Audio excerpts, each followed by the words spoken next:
Hello everyone, good afternoon to all. हूँ प्रियेश पारिक, स्वागत करता हूँ आप सभी का मदर्स एजुकेशन आपके ऑनलाइन क्लासरूम में। हमारी क्लास स्पेसिफिकली एसएससी मेंस के लिए डिज़ाइन की गई है और आज की डेट है 10 सितंबर। हमारा पहला क्वेश्चन स्टार्ट करते हैं जो कल आपसे पूछा गया था regarding the project strawberry. Strawberry project किसके द्वारा लॉन्च किया गया है और इसका संबंध किस क्षेत्र से है, राइट। तो देखिए इसका राइट आंसर जो है ये ओपन एआई कंपनी है, उसके द्वारा प्रोजेक्ट लॉन्च किया गया है जिसका ऑब्जेक्टिव क्या है।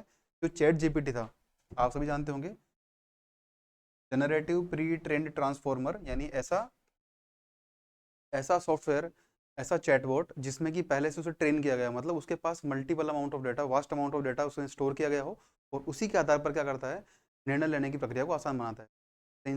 अगर हम इंसानी दिमाग की बात करें, हमारे पास अलग अलग तरह के डेटा स्टोर होते हैं और उन्हीं के आधार पर एक व्यक्ति निर्णय लेता है। सेम जो है चैट जीपीटी क्या करता है, एक स्ट्रक्चर्ड फॉर्म के अंदर क्या करता है, स्ट्रक्चर्ड फॉर्म के अंदर, स्ट्रक्चर्ड वे में किसी भी क्वेश्चन का सॉल्यूशन देने का प्रयास करता है।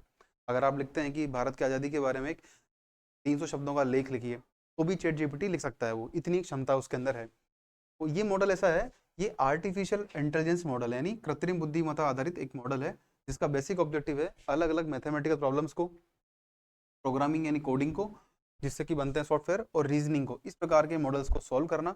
और साथ ही साथ जिस प्रकार से कि इंसानी दिमाग होता है, ह्यूमन ब्रेन जिस तरह से एक्टिवेट होकर के किसी भी प्रॉब्लम का सॉल्यूशन ढूंढता है अकॉर्डिंग दी डेटा, उसको सॉल्व करना उसी तरह से रिएक्ट करना। देखिए जो प्रोजेक्ट स्ट्रॉबेरी है ओपन आई कंपनी का, इसका पहले नाम था प्रोजेक्ट क्यू स्टार, बट इसे बदल कर दिया गया है प्रोजेक्ट, राइट।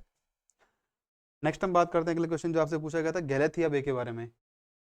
एक गैलेथिया बे थी, गैलेथिया बे एक मेजर पोर्ट है, भारत का 14वां सबसे बड़ा पोर्ट होने वाला है, 14वां मेजर पोर्ट होने वाला है। अभी वर्तमान में 12 है, 13वां हमने पढ़ा था वाधवन पोर्ट, और 14 बनने वाला है जो कि अंडमान निकोबार में अवस्थित है। और थर्ड क्वेश्चन आपसे पूछा गया था बराकाह न्यूक्लियर एनर्जी प्लांट, आपको बताना था कि ये प्लांट किस देश में अवस्थित है। तो देखिए इसका राइट आंसर जो है वो है यूएई, यूनाइटेड अरब ऑफ संयुक्त राज्य अमेरिका जो देश है, संयुक्त अरब अमीरात देश है, वहाँ पर स्थित है ये बराकाह न्यूक्लियर पावर प्लांट। ये अरब कंट्रीज का, यानी अरब देशों का, अरब फर्स्ट पावर प्लांट, अरब देश है का पहला न्यूक्लियर पावर प्लांट होने वाला। कुछ सिमिलर प्रोजेक्ट्स हैं। इसकी क्षमता की बात करें तो लगभग 5600 मेगावाट का प्लांट लगने वाला है। इसमें कुल 4 रिएक्टर लगेंगे और उनकी क्षमता होगी 4 × 114 मेगावाट। 1400 मेगावाट का एक प्लांट होगा, एक यूनिट होगी और उसके कुल 4 यूनिट लगने वाले हैं, और टोटल क्यूमुलेटिव कैपेसिटी होगी 5600 मेगावाट, राइट। अच्छा, कुछ और प्रोजेक्ट भी हैं, जैसे कि हम बात करें, उड़ान चाहता है कि 2030 तक वो भी न्यूक्लियर पावर को जनरेट कर पाए, लेकिन अभी तक कोई पर्टिकुलर साइट इन्होंने डेडिकेट नहीं किया है। वही हम जॉर्डन की बात करें तो ध्यान रखिएगा, इसका एक प्लेस है कसर आमरा, ये जॉर्डन है, 2025 तक जो अपना न्यूक्लियर पावर प्लांट स्टेब्लिश कर लेगा। वहीं हम बात करें सऊदी अरेबिया की, इनके पास भी प्रोजेक्ट है कि 2030 तक इन्हें अपना न्यूक्लियर पावर के अंदर अपनी एनर्जी को जनरेट करना है, लेकिन अभी तक इनके पास कोई साइट डेडिकेटेड नहीं है।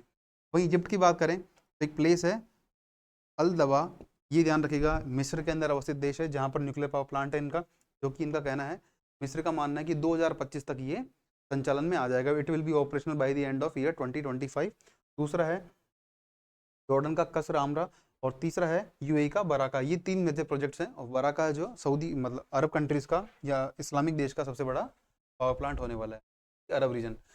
नेक्स्ट क्वेश्चन आपके लिए पहला है, इंडिया का पहला सिलिकॉन कार्बाइड मैन्युफैक्चरिंग प्लांट किस स्टेट में इस्टेब्लिश किया जाएगा। ये है इसका, भारत का पहला सिलिकॉन कार्बाइड विनिर्माण सुविधा कहाँ स्थापित की जाएगी। तो देखिए राइट आंसर जो इसका है वो उड़ीसा है, उड़ीसा के भुवनेश्वर में ये अवस्थित ये प्लांट बन लगने वाला है।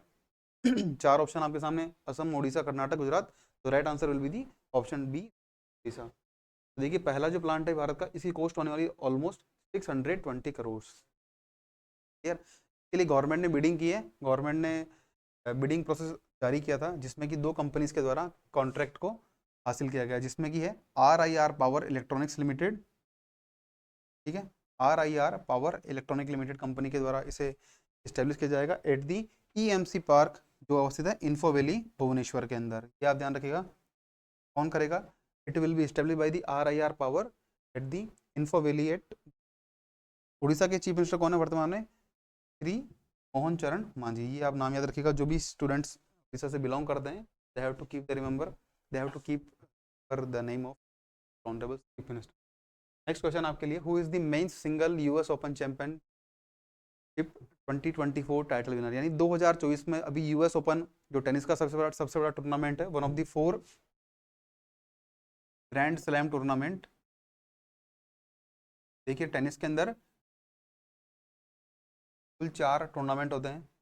पहला है Australian open, Australian open. Next है फ्रेंच ओपन, और थर्ड है US open, fourth will be the Wimbledon open. Clear? तो 4 बड़े चैंपियनशिप होती है, उसमें अभी रिसेंटली कंक्लूड हुआ है US ओपन।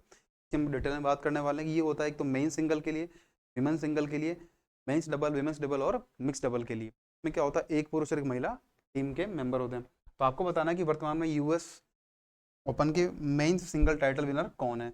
देखिए इसका राइट आंसर जो है वो टेलर फ्रिट्ज भी नहीं है, ना ही कार्लोस अल्कारेज है, ना ही मेदवेदेव है। इसका राइट आंसर है यानिक सिनर। ये सबसे one of the finest player हैं इस समय, US ओपन टाइटल जीतने वाले इटली के हैं, ही बिलोंग्स टू इटली।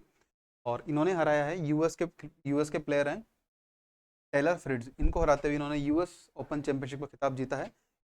कब जीता? ये 8 सितंबर को, 8 सितंबर को ये US ओपन का फाइनल हुआ था और उसमें इन्होंने जीत हासिल की है। अगर हम बात करें पेरिस ओलंपिक की, हम ये क्यों बात कर रहे हैं? बिकॉज पेरिस ओलंपिक के अंदर जो नोवाक जोकोविच सर्बियन प्लेयर है, उन्होंने हराया है कार्लोस अल्कारेज को। तो नोवाक जोकोविच defeated the Carlos Alcaraz in the finals of the Paris Olympic, और इन्होंने जीता है ग्रैंड ग्रैंड स्लैम जीता है। ध्यान रखिएगा, अगर कोई प्लेयर क्या करता है कि अगर वो प्लेयर एक साल में होने वाले सभी 4 open, Australian open, French open, US open, Wimbledon open, ये जीत जाए, साल के ओलंपिक का भी गोल्ड जीत ले, उसे कहते हैं गोल्डन ग्रैंड स्लैम। तो अभी तक ऐसा हुआ नहीं कि इन्होंने गोल्डन ग्रैंड स्लैम जीता हो, बट ये सबसे ओल्डेस्ट प्लेयर माने गए हैं टू विन ओलंपिक फाइनल, क्योंकि इनकी एज है ऑलमोस्ट 37 ईयर्स के आसपास, राइट। और इन्होंने एक जो गोल्डन स्लैम विनर्स हैं उसकी लिस्ट में अपना नाम दर्ज करा दिया है। गोल्डन स्लैम कौन होता है? जो उस साल के पेरिस ओलंपिक का गोल्ड अचीव करता है। तो स्टेफी ग्राफ है, आंद्रे अगासी, सेरेना विलियम्स और राफेल नडाल के बाद 5 प्लेयर हैं जिन्होंने गोल्डन स्लैम अवार्ड रिकॉर्ड बनाया अपना। नेक्स्ट क्वेश्चन आपके लिए, which state government has introduce cyber security policy 2.0 which replaced older version of 2022? यानी 2020 का एक आदेश था, साइबर पॉलिसी थी, उसको रिप्लेस करने के लिए, उसे बदलने के लिए किस सरकार के द्वारा हाल ही में साइबर सुरक्षा नीति 2.0 पेश की है? आपके सामने ऑप्शन है, पहला झारखंड, दूसरा केरल, तीसरा आंध्र प्रदेश, फोर्थ तमिलनाडु। तो right answer will B Tamil Nadu. Tamil Nadu state government का डिसीजन है, जो है अपना सरकारी सिस्टम है गवर्नमेंट का, IT इंफ्रास्ट्रक्चर हो या उसके अलग अलग डिपार्टमेंट्स की वेबसाइट्स हो, उनको सिक्योर करने के लिए सरकार ने पॉलिसी जारी की है। और इसमें क्लियर गाइडलाइन दी गई है कि सरकार चाहती है, सरकार का जो डिजिटल सिस्टम है, आप सभी जानते हैं, अलग अलग प्लेटफॉर्म, अलग अलग पोर्टल, अलग अलग वेबसाइट्स के माध्यम से अलग अलग सर्विसेज सिटीजन्स को दी जाती हैं, उनको सिक्योर करना और उनकी सेफ्टी को, उनकी सुरक्षा को इंश्योर करने के लिए सरकार का प्रयास है। और आप सभी जानते हैं कि डिजिटल इंफ्रास्ट्रक्चर, आज के समय हम क्या कर रहे हैं, फोकस डिजिटल इंक्लूजन के ऊपर, यानी डिजिटल समावेशन के ऊपर, जिसमें कि सुविधाओं को त्वरित रूप से यानी एट द फास्ट पेस हम सिटीजन्स को प्रोवाइड कर पाएँ। तो उस सिस्टम को सिक्योर करने के लिए सरकार ने प्रयास किया और सरकार ने गाइडलाइन जारी की है कि हर डिपार्टमेंट के द्वारा क्या हो, एक नोडल ऑफिसर को अपॉइंट किया जाएगा to work with the CSIRT। यानी ये क्या है टीम, कौन सी टीम है? It is the cyber security incident response team. यानी अगर कोई किसी केस में, किसी परिस्थिति में अगर साइबर अटैक होता है गवर्नमेंट के, उस केस में क्या होगा, हर डिपार्टमेंट से एक व्यक्ति होंगे, एक अधिकारी होंगे, जो कि इस टीम के साथ मिलकर काम करने वाले हैं। क्लियर? अच्छा, आपको बताना है कि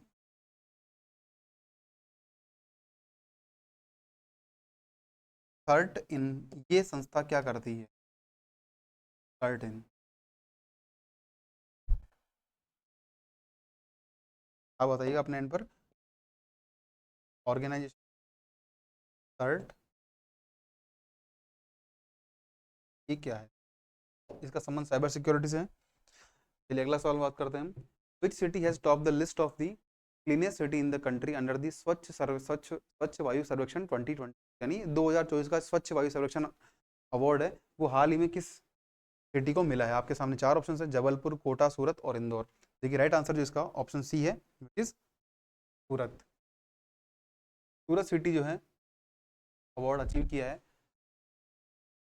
होता क्या देखिए, 7 ऑफ सितंबर को मनाते हैं हम international day of clean air for blue sky, यानी नीले आसमान के लिए अंतर्राष्ट्रीय दिवस मनाते हैं, जिस स्वच्छ वायु सर्वेक्षण अवार्ड के द्वारा स्वच्छ वायु सर्वेक्षण अवार्ड जो है वो दिए जाते हैं टू डिफरेंट म्यूनसिपल कॉरपोरेशंस, अलग अलग नगर निगम, अगर अलग अलग नगरीय निकायों को जो क्या है विभिन्न प्रकार के अवार्ड देते हैं अंडर दी स्वच्छ वायु सर्वेक्षण अवार्ड। 3 कैटेगरीज हैं इसकी, कैटेगरी 1, कैटेगरी 2, कैटेगरी 3।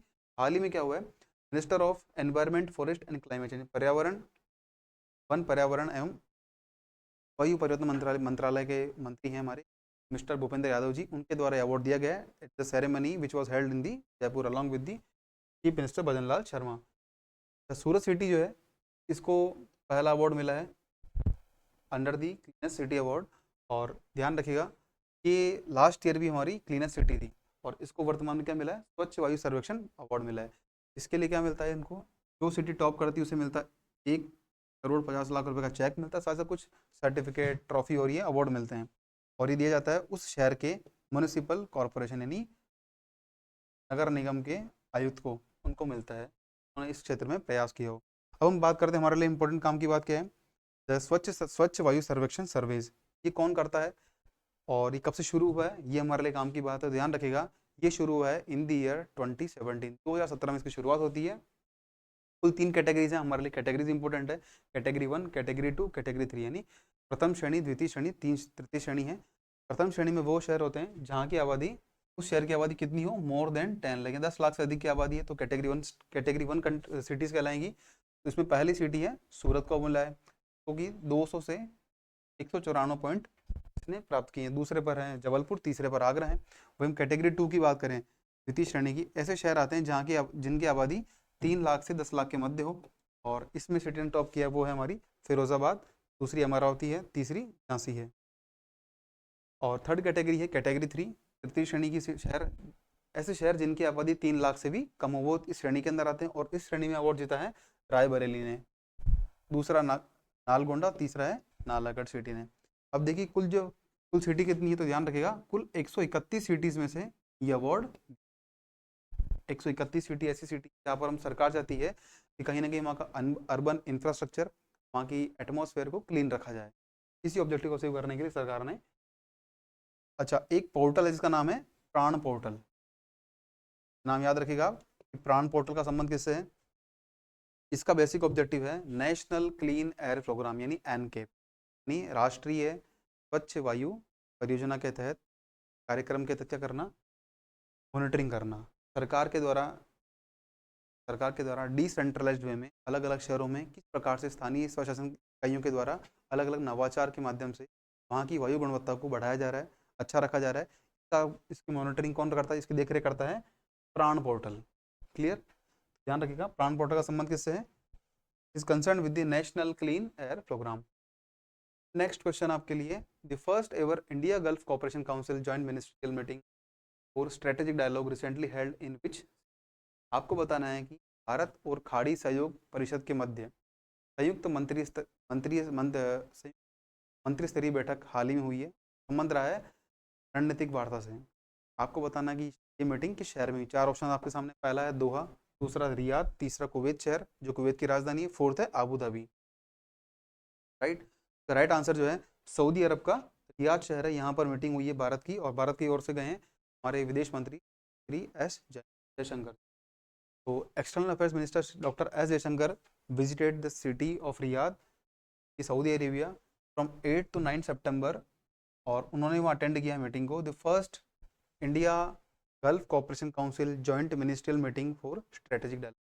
हम चाहते हैं कि भारत और खाड़ी देशों के मध्य क्या हो, रणनीतिक सहयोग को बढ़ाया जाए। इसी को ध्यान में रखते हुए पहली मीटिंग ऑर्गेनाइज की गई है, और इसके तहत एक हमने जॉइंट एक्शन प्लान यानी संयुक्त कार्य योजना अडॉप्ट की है। इसका लक्ष्य है 2024 से 28 के मध्य सरकारों के द्वारा क्या अलग अलग प्रयास किए जाएंगे, इंक्लूडिंग डिफरेंट एरिया, जिसमें क्या होगा, सिर्फ सुरक्षा ही नहीं, हेल्थ, ट्रेड यानी व्यापार बढ़ाना, सुरक्षा किस प्रकार इंश्योर कर पाएं, कृषि क्षेत्र में कैसा कर पाएं, खाद्य सुरक्षा। आप सभी जानते हैं जिस तरह से क्लाइमेट चेंज हो रहा है, जलवायु परिवर्तन हो रहा है, ग्लोबल वार्मिंग बढ़ रही है, उस लिहाज से क्या हो रहा है कि खाद्य सुरक्षा यानी फूड सिक्योरिटी कंसर्न हमने अलग अलग कंट्रीज में निकल कर आते हैं, तो इंश्योर करना।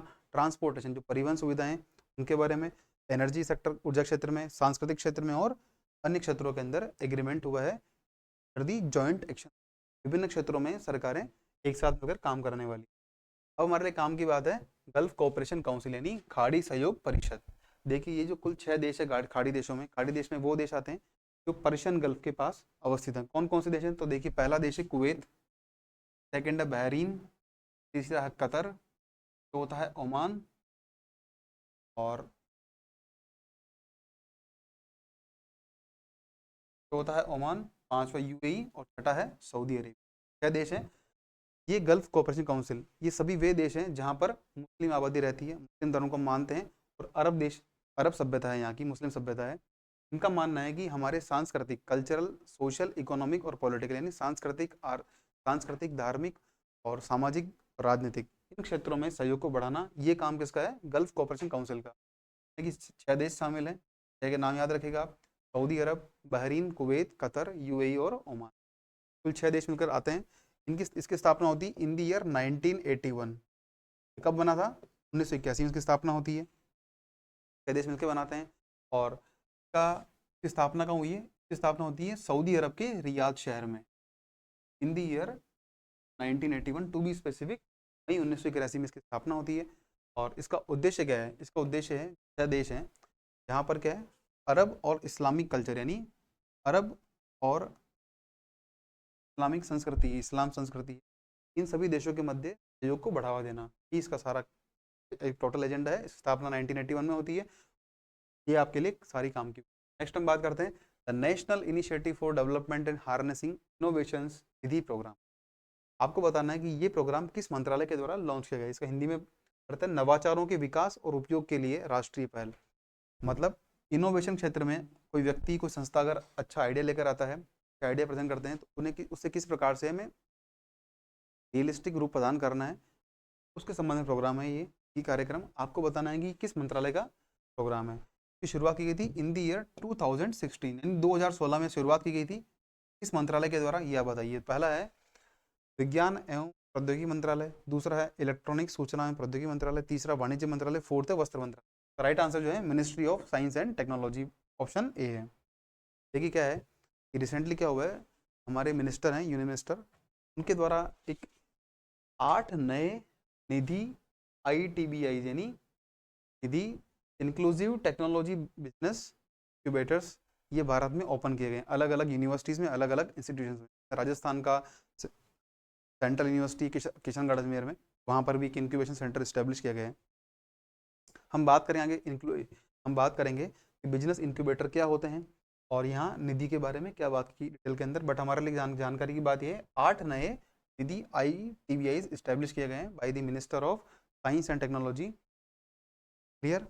और ये जो योजना है 2016 में शुरू होती है निधि कार्यक्रम का ऑब्जेक्टिव क्या है कि वर्तमान में भारत में अलग अलग जो स्टार्टअप इकोसिस्टम, स्टार्टअप को बढ़ावा देने के लिए, नए नवाचारों को एक अंतिम रूप प्रदान करने के लिए योजना लॉन्च की गई। तो निधि जो प्रोग्राम है ये लॉन्च किया था, बात कर चुके हैं। एक अम्ब्रेला प्रोग्राम यानी व्यापक रूप है, व्यापक कार्यक्रम है जिसमें अलग अलग योजनाओं को सम्मिलित किया गया है। कुल इसके 5 कंपोनेंट है और इसे शुरू किया गया है इनोवेशन एंड एंटरप्रेन्योरशिप डिवीजन, जो आता है डिपार्टमेंट ऑफ साइंस। मंत्रालय कौन सा है, मंत्रालय मिनिस्ट्री ऑफ साइंस एंड विज्ञान एवं प्रौद्योगिकी मंत्रालय के अधीन विभाग है, विज्ञान एवं प्रौद्योगिकी विभाग, और उसके अंदर खंड है एक जिसका नाम है नवाचार एवं उद्यमिता खंड। उसके द्वारा इसको डिजाइन और डेवलप किया गया और इम्प्लीमेंट करने वाला संस्थान विभाग कौन सा है, department of science and technology. 2016 से कर रहे हैं।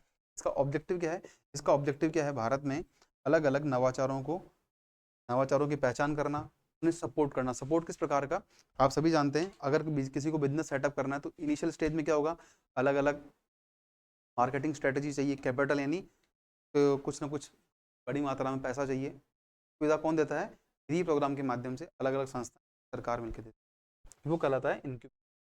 तो कुछ कंपोनेंट है हमारे लिए काम के, जैसे निधि प्रयास है, इसके अंदर क्या है, इसका ऑब्जेक्टिव क्या है, मेंटरिंग और फाइनेंशियल सपोर्ट देना। मतलब क्या है, कोई व्यक्ति किसी आइडिया के साथ आता है कि मुझे ये प्रोडक्ट डेवलप करना है, शुरुआत में क्या होता है, कहीं ना कहीं मेंटरशिप की कमी होती है, गाइडेंस की कमी होती है, वो सर इस प्रोग्राम के तहत मिलती है उस व्यक्ति। आज सब फाइनेंशियल सपोर्ट यानी वित्तीय सहायता देने का काम करती है सरकार उस इनोवेटर नवाचार करने वाले व्यक्ति संस्था को। नेक्स्ट है निधि एंटरप्रेन्योर्स इन रेजिडेंस।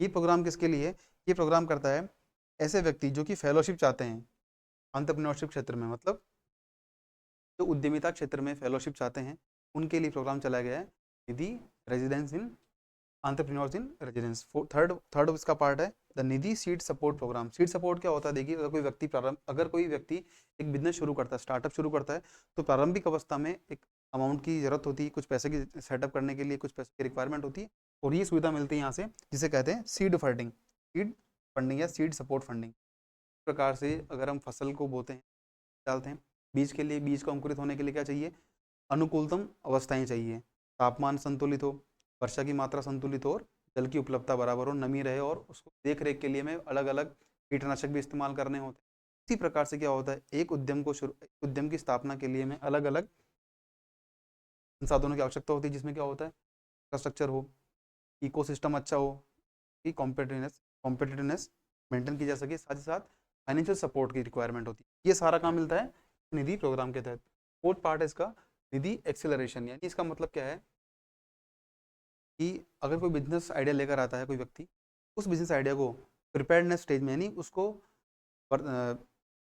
रियलिस्टिक रूप देने का काम कौन करेगा, ये करेगा दी एक्सेलरेशन। फोर्थ पार्ट इसका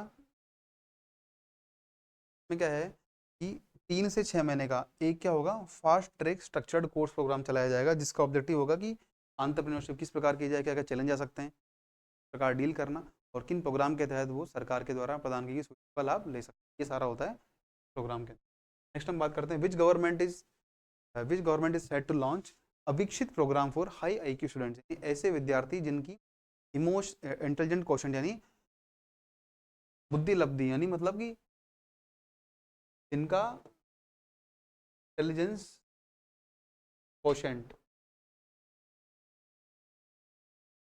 क्या हो, उच्च हो, उनके लिए सरकार के द्वारा एक प्रयास किया जाएगा, जिसमें कि उनको अलग, जो बाकी स्टूडेंट्स हैं उनसे अलग बिठाकर पढ़ाया जाएगा। ये कौन करने वाला है, it will be launched by the government of Delhi. Delhi सरकार ने निर्णय किया है कि वी विल एस्टेब्लिश अपेक्षित programme for the school going children. और ये कितना होगा, शुरुआत में 15 स्कूल्स में इम्प्लीमेंट किया जाएगा। बच्चे कौन सी कक्षा के होंगे, 6ठी से लेके 9वीं क्लास के विद्यार्थी इसके लाभार्थी होने वाले हैं।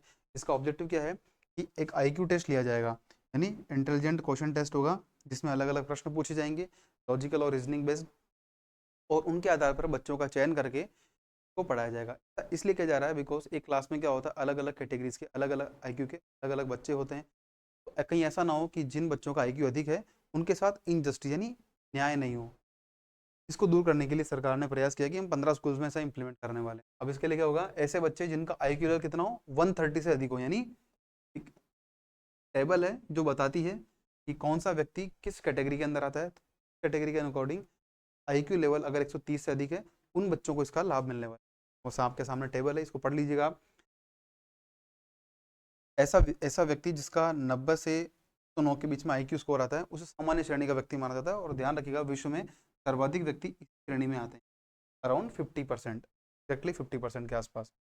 वहीं बात करें, अगर इस योजना की बात करें, इसमें माना जा रहा है अबव 130, यानी 100 ऐसा स्टूडेंट जिसका स्कोर कितना हो, IQ स्कोर हो 130 से अधिक, उसे कहते हैं वेरी सुपीरियर, यानी परम श्रेष्ठ माना जाता है। और ऐसे लोग दुनिया में सिर्फ कितने हैं, 2.2%, सिर्फ इतनी आबादी मानी गई है विद्यार्थियों की होंगी। तो इनकी पहचान करते हुए सरकार इनको अलग से पढ़ाने का प्रयास करेगी। एक टेबल है फॉर द रेफरेंस, आप चाहें तो इसे देख सकते हैं। नेक्स्ट क्वेश्चन आपके लिए, नुआखाई जुहार एक त्योहार है, आपको बताना है रिसेंटली किस राज्य के अंदर मनाया गया और हर साल मनाया जाता है, राइट। तो आपके सामने पहला ऑप्शन है Paschim Bangal, second Tripura, third Assam, fourth Odisha. ठीक है, इसका राइट आंसर जो है वो है ओडिशा राज्य है। उड़ीसा के अंदर क्या होता है, देखिए, जब भी नई फसल की बुआई होती है, जब फसल पककर तैयार होती है की खुशी में ये त्यौहार मनाते हैं। प्रतिवर्ष मनाया जाता है उड़ीसा के अंदर, और मेनली ये पश्चिमी उड़ीसा और उसके साथ लगने वाला झारखंड का सिमदेगा क्षेत्र है, वहाँ पर सेलिब्रेशन आयोजित होता है।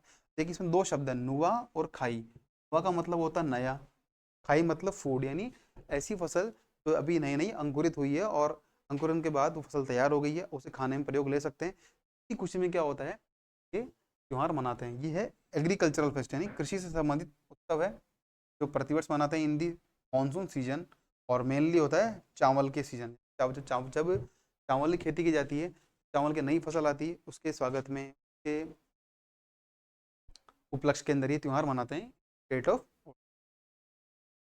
ये कब मनाते हैं तो ध्यान रखिएगा, ये मेनली मनाते हैं भाद्रपद महीने की शुक्ल पक्ष की पंचमी, जो कब आती है, गणेश चतुर्थी के पश्चात। हम पढ़ चुके हैं, एक हमने पढ़ी थी हरतालिका तीज, दिन पहले पढ़ा था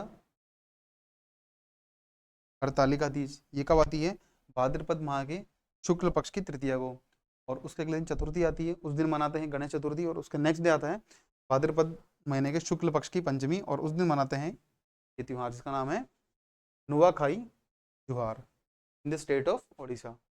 नेक्स्ट क्वेश्चन आपके लिए, who is the first Indian to be elected to the Olympic council president. Olympic council of Asia यानी एशियाई ओलंपिक परिषद के अध्यक्ष बनने वाले भारत के पहले व्यक्ति कौन है? तो आपके सामने चार ऑप्शन है, पहला पीटी उषा, दूसरा गगन नारंग जी, तीसरे अनीता अंबानी जी, फोर्थ है रणधीर सिंह जी।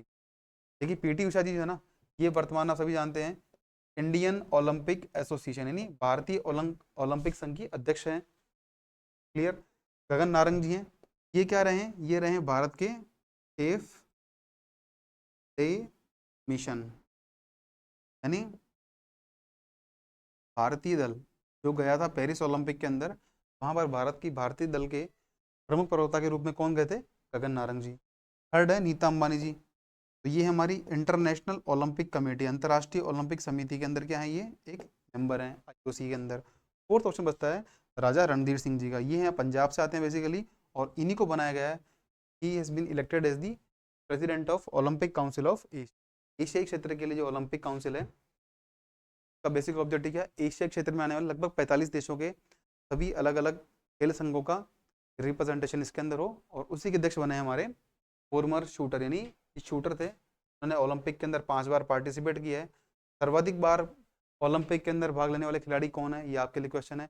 इनका संबंध टेनिस से है, भारतीय खिलाड़ी हैं लिएंडर पेस। कौन है, लिएंडर पेस खिलाड़ी हैं जिन्होंने लगातार कितना, लगातार 7 बार इन्होंने ओलंपिक के अंदर पार्टिसिपेट किया है, लिएंडर पेस,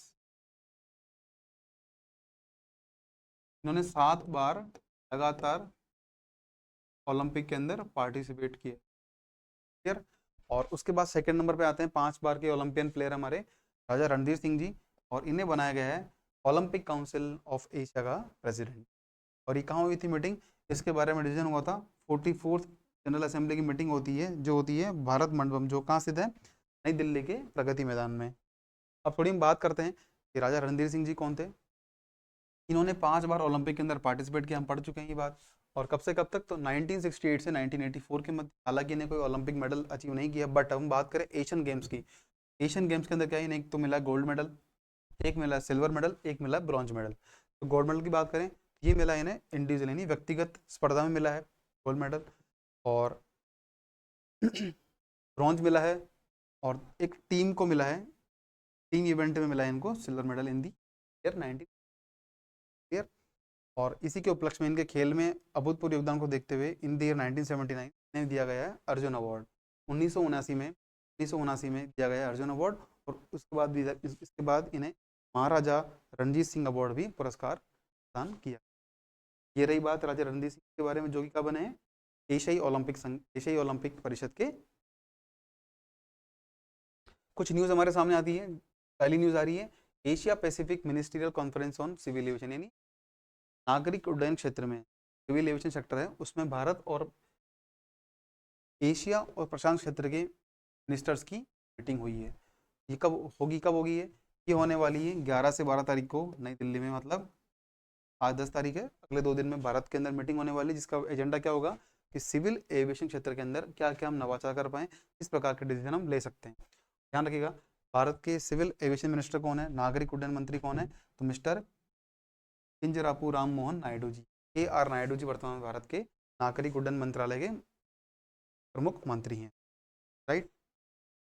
अब थोड़ी हम बात करते हैं अब minimum age for social media. देखिए क्या हुआ है कि ऑस्ट्रेलिया एक देश है, वहाँ के प्रधानमंत्री एंथनी अल्बानीज, उनके द्वारा डिसीजन किया गया है, डिसाइड किया गया है कि that they will pass a legislation to which will decide the minimum legal age for using social media. होता क्या कि लगभग एक सर्वे के अंदर पाया गया है ऑस्ट्रेलिया में लगभग 2/3 पेरेंट्स जो मतलब 2/3 माता पिता ऐसे हैं तो इस बात से चिंतित हैं कि उनके बच्चे सोशल मीडिया के अंदर एडिक्ट हो गए हैं। उसको दूर करने के लिए वहाँ के राष्ट्र प्रधानमंत्री एंथनी एल्बानीज हैं, उनके द्वारा स्टेटमेंट आया कि वो एक ऐसा कानून लाएंगे जिसमें कि सोशल मीडिया को यूज़ करने के लिए न्यूनतम आयु का प्रावधान हो। अब हमने बात की थी US ओपन के सिंगल टाइटल की, अब थोड़ी हम बात करते हैं मेंस डबल की, विमेंस डबल की और मिक्स डबल की।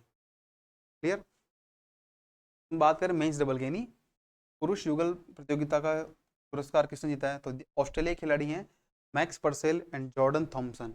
आपके लिए मेंस सिंगल, विमेंस सिंगल के साथ साथ मेंस डबल, विमेंस डबल के साथ साथ जो मिक्स डबल है इनके अवार्ड भी पता होना चाहिए। जो पुरुष और महिला युगल खिताब जीते इन्होंने किसको हराया है वो नाम पता होना चाहिए। बट अगर यहाँ की हम बात करें कि युगल अवार्ड की बात करें, महिलाएं पुरुष युगल अवार्ड, इनमें कौन जीता है इतना भी अगर आपको याद है तो आपका काम बन सकता है।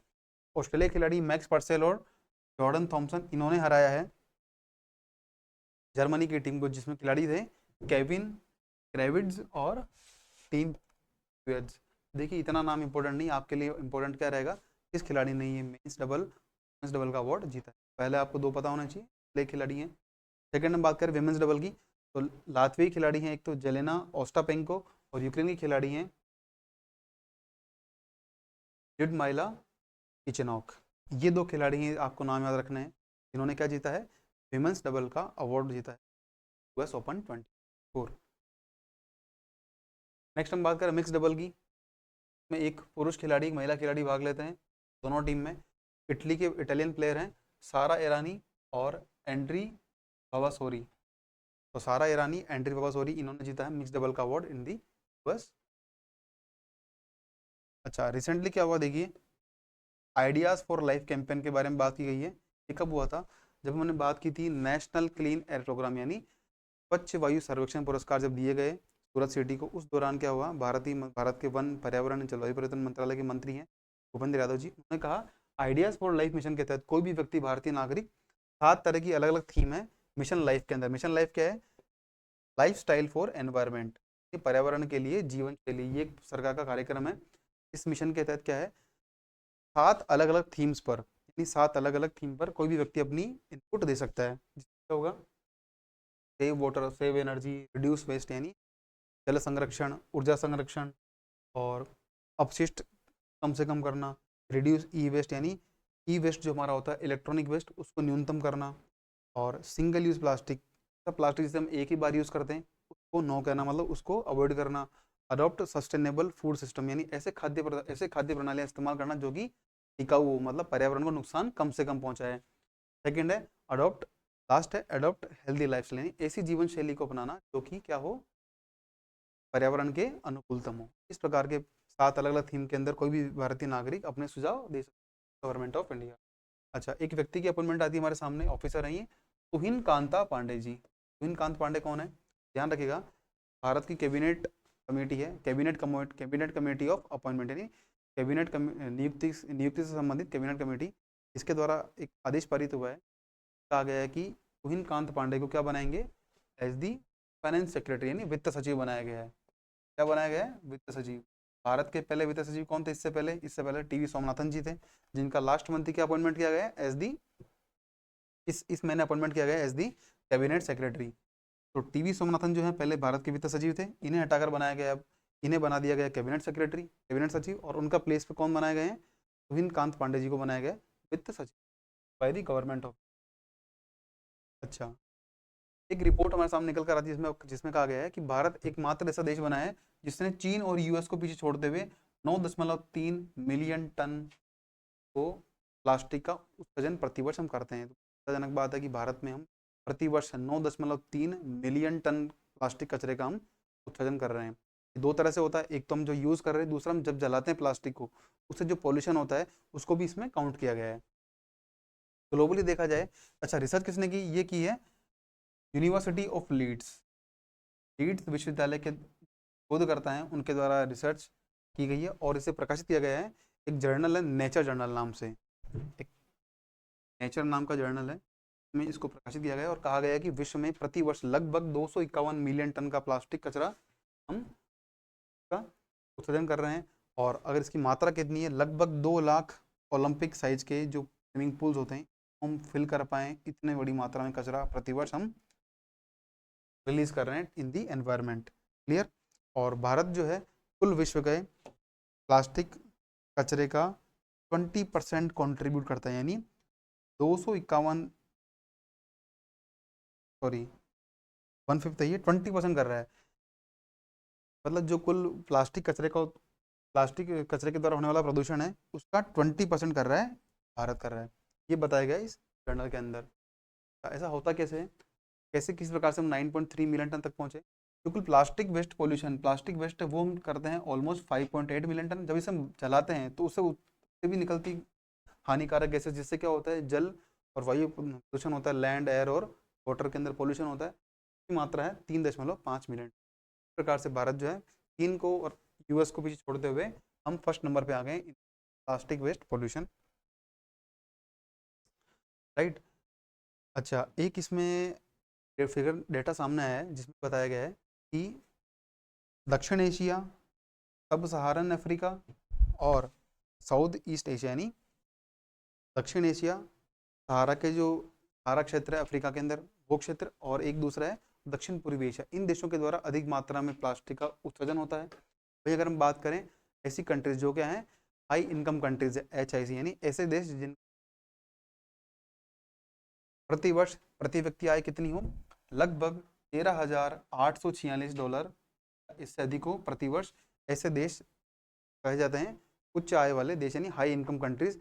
इन देशों का उत्सर्जन भी काफ़ी बड़ी मात्रा में होता है, बट क्या है ये लगभग अपना 100%, ऑलमोस्ट 100% जो प्लास्टिक वेस्ट है इसे क्या करते हैं, एग्रीगेट करते हैं, उसको इकट्ठा भी करते हैं और उसको प्रोसेस भी करते हैं। इसलिए टॉप जो 90 कंट्रीज यानी विश्व के शुरुआती 90 देश हैं उसके अंदर इन देशों का नाम नहीं आता है।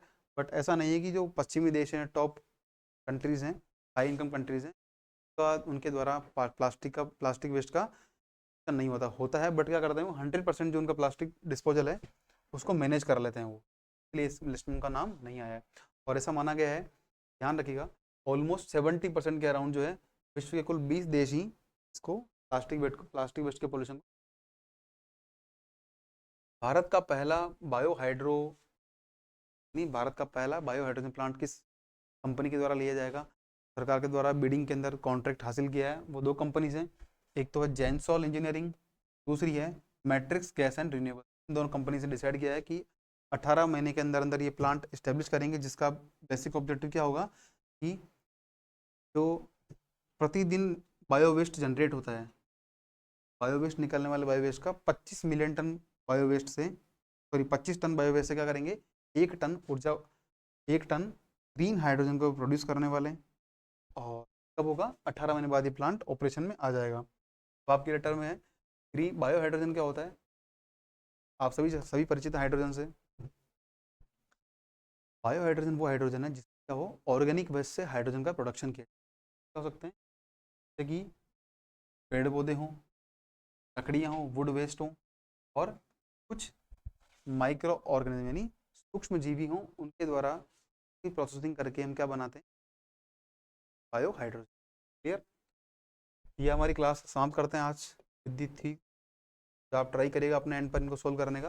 पहला तो है क्वेश्चन आपके लिए, Semicon India expo, semi conductor क्षेत्र में एक्सपो होता है, एग्जीबिशन होता है, आपको बताना है ये किस शहर में किस स्टेट के अंदर होने वाला है। सेमीकॉन इंडिया एक्सपो है India's rank in Paris Paralympic 2020। Paris Paralympic हाल ही में खत्म हुए हैं, तो समाप्त हुए हैं। आपको बताना है कि भारत की रैंकिंग इस और पैरालंपिक गेम में कौन सी रही है।